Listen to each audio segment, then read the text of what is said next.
ঘুম থেকে উঠে আকাশটা দেখি বেশ পরিষ্কার ছিল, রোদও উঠেছিল, মনটা বেশ ভালো হলো। তারপরে নিজের কিছু কাজ কমপ্লিট করলাম আর মা খেতে ডাকলো। আর মা আজকে করেছিল হচ্ছে ডিম টোস্ট, সেটা খেলাম।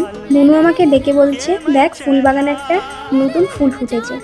দেখলাম আর মনটা বেশ ভালো হলো। আমি একটু আগে ফোনে দেখে বললাম, দেখ ফুলটা কত সুন্দর লাগছে, আর আমাদের বাগানেই দেখছি ফুটে। আর আজকে যেহেতু খুব রোদ পড়েছিল, তো মা কিছু কিছু ডাল, পাঁপড়, বড়ি এগুলো সব রোদে দিয়েছিল, কারণ এখন বৃষ্টি পড়ছে বর্ষার দিনে, এগুলো রোদে দিলে বেশ ভালো থাকে। এদিকে চলে গেল বোনু স্কুলে, এখন এক্সাম চলছে স্কুলে। আর এটা ছিল আজকে লাস্ট ডে এক্সামের। কিছু আমার কাজ কমপ্লিট করলাম আর স্নান করে আসলাম আর একটু স্কিন কেয়ার করছিলাম।